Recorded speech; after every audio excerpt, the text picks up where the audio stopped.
अस्सलाम वालेकुम जी, मैं हूं अदील राजा। आप देख रहे हैं मेरा यूट्यूब चैनल। सबसे पहले तो सब्सक्राइब ज़रूर कीजिएगा और फीडबैक अपना आपने ज़रूर देना है।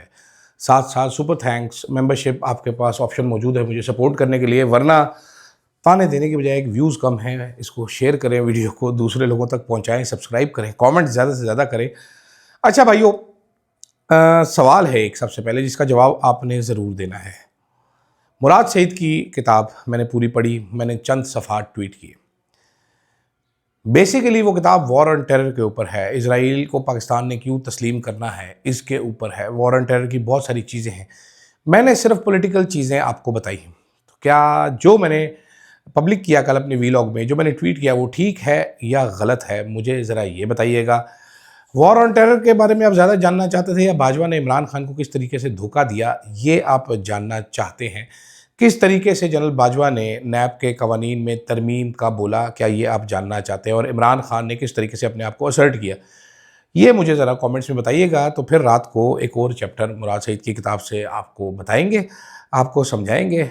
साथ साथ सवाल ये है कि इमरान खान ने ठीक किया टकराव करके, या इमरान खान को बाजवा के सामने सरेंडर कर देना चाहिए? ये मेरा दूसरा सवाल है, इसका जवाब ज़रूर दीजिएगा। और बात भी मैं आज इसी पे करूँगा कि इमरान खान का टकराव की पॉलिसी ठीक थी या इमरान खान को इंगेजमेंट करनी चाहिए थी। फ़ौज से स्पेस लेना ही असल सियासत है पाकिस्तान में। और दूसरा, अपोजिशन ने ब्रीफिंग का बाइकआउट किया है, सही किया है, गलत किया है, और गैर नुमाइंदा हुकूमत की बड़ी सुबकी। शुरू यहाँ से करते हैं। अच्छा जनाबे वाला, एक नाम नहाद ब्रीफिंग का एहतमाम किया गया वज़ीर आज़म साहब की तरफ से, और इस ब्रीफिंग में पार्लियामेंट को नहीं बुलाया गया। इस ब्रीफिंग में बुलाया गया है जी सियासी जमातों के सरबराहान को, साथ साथ पार्लिमानी लीडर्स को और अपोजिशन लीडर्स को इस ब्रीफिंग में इनवाइट भेजा गया। यानी कि तहरीक इंसाफ की तरफ से बैरिस्टर गौहर साहब जा सकते हैं, जो नॉमिनेटेड हैं, पार्टी हेड हैं। उसके अलावा जो अपोजिशन लीडरान हैं वो महमूद खान चकजई साहब और अलामा राजा नासिर अब्बास साहब जा सकते थे। इसके अलावा तहरीक इंसाफ के जो पार्लिमानी लीडरान शायद नोटिफाई नहीं हुए, तो वो कैसे जाते। इस तरह दूसरी जमातों के भी। अच्छा, कल जनाबे वाला हुकूमत ने कहा जी आप आएँ आएँ आएँ। कल रात को ही तहरीक इंसाफ ने इनकार कर दिया। उन्होंने कहा भाई हम तो नहीं जाएंगे। ठीक है, इस पे हुकूमत हमेशा की तरह सीख पा हो गई कि हजूर वाला हमें जाना चाहिए, आप सियासत कर रहे हैं, अहम कौमी इशू पे आप सियासत कर रहे हैं, आपको जाना चाहिए। चकजई साहब का एतराज़ ये था कि मैं सारों को बुलाएं, पूरी पार्लियामेंट को दे ब्रीफिंग। सुबह सुबह चकजई साहब ने भी इनकार कर दिया और अलामा राजा नासिर अब्बास साहब ने भी इनकार कर दिया इस ब्रीफिंग में जाने से। बाकी जमातें पहुंच चुकी हैं, मेन अपोजिशन पार्टीज़ नहीं है, बाकी जमातें वहाँ पर पहुंच चुकी हैं। बहुत सारी बातें हो रही हैं। फैसल चौधरी साहब ने कहा जी हमें तो जाना चाहिए था, ये क्या बच्चों वाली हरकतें, जाना चाहिए। जनाबे वाला, अफगानिस्तान पे हमले करने का फैसला यूनिलैटरली हुआ, कोई पार्लियामेंट को एतमाद में नहीं लिया गया। बोर्ड ऑफ पीस जैसा एक इंतहाई बेवकूफ़ किस्म का फैसला किया गया, without taking anybody into confidence. काबीना से भी मशवरा नहीं किया गया, वो फैसला कर लिया गया। उसके बाद ऑपरेशन शुरू करने के फैसले, कोई पार्लियामेंट में डिबेट नहीं हुई। अगर ऑपरेशन पे बात करो तो माइक बंद हो जाता है, धमकियाँ लगाई जाती हैं, कोई बात नहीं हुई। सारे फैसले यूनिलैटरली किए जा रहे। तो ऐसे में हुकूमत को क्या ज़रूरत है, ये अपोजिशन को क्या ज़रूरत है इस हुकूमत को लेजिटिमेसी देने की? ये सियासी चाल बड़ी अच्छी है कि लेजिटिमेसी हम नहीं दे रहे भाई, जो मर्जी करो, जाओ यहाँ से, भागो, दफान हो जाओ। ठीक है, इस हुकूमत को भी वैसे भी इतफाक़ राय की ना कोई ख्वाहिश है, ना इनको ज़रूरत महसूस हो रही अपोजिशन से। तो कोई भी चीज़ है, हुक्मरान क्लब जो है इस टाइम पे, बेसिकली पाकिस्तान में हो क्या रहा है, पाकिस्तान में हो रहे हैं बंद कमरों में फैसले। चार लोग बंद कमरे में बैठते हैं, एक को बताते हैं कि शहबाजी ये करना है, शहबाजी कहता है यस सर। ये अकले कुल बने हुए हैं इस टाइम पे, इनको हर चीज़ पता है।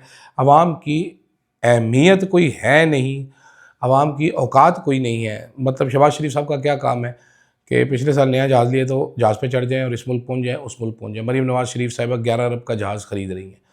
इसी तरीके सारी अयाशी चल रही है, आधा टाइम ये मुल्क से बाहर होते हैं। इनको आवाम की को फिक्र नहीं, तो क्या ज़रूरत है ब्रीफिंग में जाने की? मेरा ये ख्याल है। आप ज़रूर बताइएगा कि आपका क्या ख्याल है। दूसरी जानिब, कल का मेरी जो वीडियो है उससे एक और डिबेट ने जन्म लिया है। मैंने वीडियो क्या की थी, मैंने वीडियो ये की थी जिसमें बताया था, जो आखिर था मेरी वीडियो का, कल वाली वीडियो का बिल्कुल एड, उसमें मैंने पढ़ के सुनाया था कि कैसे सब ने गिव अप कर दिया और इमरान खान को मशवरा दे रहे थे कि टकराव ना करें। इमरान खान साहब, आपकी टकराव की सियासत जो है वो नहीं ठीक, आप इनकलाब नहीं आया और बस ऐसे ही है। अच्छा, उसके बाद ये पूरी डिबेट चल पड़ी, तो फवाद चौधरी साहब ने सुबह कंफर्म की सारी खबर को और ट्वीट किया। उन्होंने कहा इसमें कोई शक नहीं कि परवेज़ खटक, शफकत महमूद, असद कैसर, असद उमर, शाह महमूद और मेरी यही राय थी कि फ़ौज से ताल्लुकात को ख़राब ना करें। इस्टेब्लिशमेंट की निज़ाम में हैसियत सिर्फ ख्वाहिशात से ख़त्म नहीं हो सकती, लेकिन हमारे जज्बाती दोस्त खुद बाहर निकल गए। इमरान खान समेत हमें भी पार्लियामान से बाहर करवा दिया, बल्कि तशद्दुद, जेलों और ख़ानदानों को मुसीबतों में डाल दिया। अभी भी मेरी राय को खुफिया नहीं है। अगस्त में इमरान खान से मुलाकात की थी, सियासी समेत, और कहा था कि फ़ौज से सियासी स्पेस लेना ही असल सियासत है।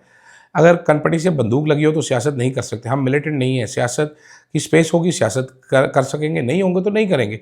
अगर हमें बाहर कर दिया जाता है, हमारी जगह बंदूक वाले लेंगे, जो बलूचिस्तान में हुआ, लेकिन इस सूरत में भी हमारी कोई जगह नहीं, वो बंदूक वाले जाने और ये बंदूक वाले जाने। सियासी जमातों को सियासत करनी होती है, कोई दूबदू लड़ाई नहीं कर सकता। बात फिजिकल लड़ाई पे आएगी तो फौज जीतेगी जो इस काम के लिए तरबियत याफ्ता है। हमारा काम सियासत है, लड़ाई नहीं। इमरान खान ने हमारी बात ना मानकर गलती की, और अब भी हमें फौज से स्पेस ही लेने की हिकमत करनी होगी। इमरान खान को 1000 दिन से ऊपर जेल में हो गए, 34,000 लोग जेलों में हैं, 52 लोग जान से गए, मुल्क इंतहाई तकसीम का शिकार। इसका कोई फ़ायदा नहीं हुआ। नारे लगाकर गायब हो जाना कोई हिकमत अमली नहीं हो सकती। लेकिन बहरहाल ये एक राय है, जो लोग लड़ाई और इनकलाब को हल समझते हैं, वो इनकलाब के आइन मेरे नज़दीक इनकलाब रियासत और आवाम को कमज़ोर करते हैं, इसलिए कि ऑर्डर ख़त्म हो जाए। बेहतर तरीका इंगेजमेंट का है। इस पे आए फवाद चौधरी साहब की एक दोस्त हैं जिनका नाम है इमरान इस्माइल, जो कि साबिक गवर्नर सिंध हैं। वो फ़ौरन से पहले आए, उन्होंने कहा मैं आपकी बात से मुकम्मल तौर पर इत्तफाक करता हूँ। हमारे कुछ दोस्त टकराव का मशवरा दे रहे थे, तो मैं, फवाद चौधरी, महमूद मौलवी, असद उमर, अली जैदी, परवेज़ खटक, शाह महमूद कुरैशी और दीगर लीडरशिप इस पॉलिसी के खिलाफ सियासी मूवमेंट पर जोर लगा रहे थे। अंदाज़ा था कि टकराव का रास्ता दिखाने वाले भड़क मारने के अलावा सिवा कुछ नहीं करेंगे, नुकसान पीटीआई को होगा। हमारा ख्याल था कि पार्लियामेंट का हिस्सा रहकर हुकूमत को टफ टाइम देना चाहिए, फ़ौज से मुज़ाकरात के रास्ते पॉलिटिकल स्पेस ली जाए। आज इमरान खान जेल में हैं, बीबी जेल में है, शाह महमूद कुरैशी जेल में हैं, बड़े लोग जेल में हैं, और मुल्क से बाहर सोशल मीडिया के चीते माल बना रहे हैं और इनकलाबी नारे मार रहे हैं। आज भी हमारी यही राय है कि मुज़ाकरात के ज़रिए रास्ता। फवाद चौधरी की राय को मैं सीरियस लेता हूँ, इमरान इस्माइल की राय को मैं बिल्कुल सीरियस नहीं लेता। आपका क्या ख्याल है? बहुत सारी चीज़ें ऐसे हैं, मुराद सईद ने अपनी किताब में भी बहुत सारी चीज़ों का हवाला दिया कि हमारे साथ ये किया गया, और उस वक्त 9 मई नहीं हुआ था। तहरीक इंसाफ के बहुत सारे लोगों को, जो कि इनकलाबी चीते नहीं हैं बल्कि बड़े होशमंद और दानिशमंद हैं, उनको ये समझने की ज़रूरत है भाई कि 9 मई वो टर्निंग पॉइंट नहीं था। टर्निंग पॉइंट उससे पहले था, बहुत पहले ये फैसला हो चुका था कि आप लोग इक़्तिदार में नहीं रह सकते, इमरान खान को पावर नहीं दी जा सकती, वो बहुत बड़ा हो गया है। आप कुछ भी कर लेते, नतीजा ये निकलता। 9 महीना होता तो 12 मई होता, 12 महीना होता तो 17 सितंबर होता, लेकिन कोई ना कोई ऐसा चीज़ हो जानी थी। 9 मई से एक साल पहले 25 मई को क्या हुआ था, वो ज़रा बता दीजिए। आपके घरों में क्यों घुसा गया, क्यों मारा गया? तो ये प्लान तो पहले से ही बन चुका था। बाकी फ़ौज से स्पेस लेना ही सियासत है, तो ये सियासत अब शहबाज शरीफ से बेहतर आप लोग तो नहीं कर सकते। ठीक है, ये आपको मान लेनी चाहिए बात। इस पर शहबाज गिल साहब ने जवाब दिया है। फवाद चौधरी साहब, फ़ौज से स्पेस अवाम ने लेकर देनी थी, और अवाम ने 8 फरवरी को हमारे हक़ में फ़ैसला कर दिया। खान की सियासी हिकमत अमली की अवाम ने तायीद की। एक फ़रीक आइन को ही नहीं मान रहा, तो क्या इसे आइन का ताबे होने का मशवरा देने की ज़रूरत है, या अवामी मैंडेट वालों को गैर आइनी इक़दाम करने का ताबे होने का? मुल्क आइन के मुताबिक चलाना है, चंद जर्नैलों की ख्वाहिश के मुताबिक? कभी अयूब, कभी याया, कभी ज़िया, कभी मुशर्रफ, कभी आसिम मुनीर। क्या दायरे में ही गोल गोल घूमना है? और अगर जर्नैलों के सामने भाव ताव करके ही मुल्क चलने हैं, तो इमरान खान सियासत में आए ही क्यों था, जब इस भाव ताव स्पेस लेने के माहिर मौजूद हैं जरदारी नवाज? आपने सारा वक्त जनरल बाजवा से इंगेजमेंट की, उन्होंने आपके पल्ले क्या छोड़ा? आप बार बार कहते थे फ़ौज से रब्ता ख़त्म नहीं करना चाहिए था। आपका जनरल बाजवा से भरपूर रब्ता था। क्या उन्होंने आपके रब्ते का एहतराम किया? उनके लगाए हुए सारे जनरलों ने आपके हल्के से एक सियासी नाबालिग को फॉर्म 47 पर जितवाकर असेंबली में भिजवा दिया। आपने तो इंगेजमेंट वाला रवैया रखा था, इनका एहतराम भी करते थे, सियासी रमूज से भी वाकिफ़ थे, फिर उन्होंने आपकी जगह पर एक नाबालिग को चुना। कई बार मेज़ पर बैठकर हारते जाना और बैठे रहने से हार कर मेज़ से उठ कर जाना बेहतर होता है। बाकी यकीन करें, मुल्क से बाहर एक दिन मुश्किल गुजरता है। दुआए खान साहब जेल से बाहर आए और हम भी आपके बराबर वाली छत पर पतंगे चढ़ाएं, तो उनके हमारे पेचे लड़ाएं, क्योंकि पाकिस्तान सबका है। इसकी रजिस्ट्री हमें मुल्क बदर करने वाले जर्नैलों ने नहीं करवा रखी। ये गिल साहब का जवाब है, 2 राय पाई जाती है। 2 राय बड़ी पक्की पाई जाती है कि भाई तहरीक इंसाफ वाले को मिलिटेंट तो नहीं है ना, कितना ही लड़ सकते थे। फिर मुझे नज़र आती है यास्मीन राशिद, शाह महमूद कुरैशी। लड़ना नहीं है, लेकिन रेजिस्ट तो कर सकते थे। असद उमर साहब बिला वजह के एक लंबे आदमी हैं, मुझे बड़े पसंद है, लेकिन तहरीक इंसाफ को असल मायनों में 9 मई के बाद जो नुकसान हुआ था, वो असद उमर का अनाउंसमेंट था कि मैं पार्टी छोड़ रहा हूँ, जहाँ के उसके बाद एक लाइन लगी थी, और ये बात इमरान खान साहब कई बार कह चुके हैं। आप लड़ नहीं सकते थे, लेकिन अपनी जगह पर ज़रूर खड़े हो सकते थे।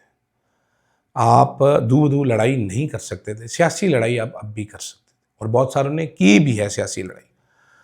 मैं बिल्कुल मानता हूँ जी, छुप जाने वाले लोग छुपे हुए हैं, कुछ लोग मुल्क से बाहर चले गए। मुझे चांस मिले मैं भी मुल्क से बाहर जाना पसंद करूँगा। वो तो मेरे पास पैसे ही नहीं है और वीज़ा भी नहीं है कि मैं जा नहीं सकता। बात ठीक है, वो आसान काम है, लेकिन इतना आसान भी नहीं है कि बीवी बच्चे छोड़कर जाएँ। शहजाद अकबर जैसे लोग भी हैं जो मुल्क से बाहर बैठ के भी हमले बर्दाश्त करें, फिज़िकल जगह नहीं छोड़ रहे।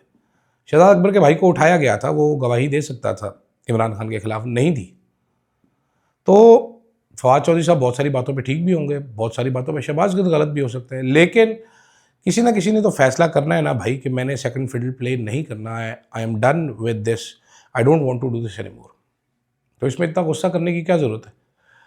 वजूहात बहुत सारी है जो वक्त आने के साथ साथ सामने आनी शुरू हो जाएंगी, तमाम तफसीलात भी सामने आएंगी। मुराद सईद साहब ने सियासी तौर पर चीज़ें नहीं लिखी, मिलिटेंसी के हवाले से लिखा है। कोई बंदा सियासी तौर पर भी चीज़ें लिखेगा, बहुत सारे राजों से पर्दा उठेगा, बहुत सारी पागलपन से पर्दा उठेगा, तो आप हैरान रह जाएंगे कि हो क्या रहा है, क्योंकि सारी चीज़ें तो मैं भी नहीं बोल सकता और सारी चीज़ें आप सुन भी नहीं सकते। तो इंतज़ार करते हैं मुनासिब वक्त का। तब तक ज़िंदगी बचा कर गुजार कर ज़रा हल्के फुल्के मूड में हल्के फुल्के टक खाते हैं। शाम को करते हैं एक और वीलॉग। अभी मेरा ज़रा सा खुशक हो गया बोल बोल के, गर्मी भी बड़ी लग रही है। चोई साहब पता नहीं कि साढ़े उत्ते अजाब आ गया, अल्लाह माफ़ करे। मुझे दीजिएगा इजाज़त। अल्लाह हाफ़िज़।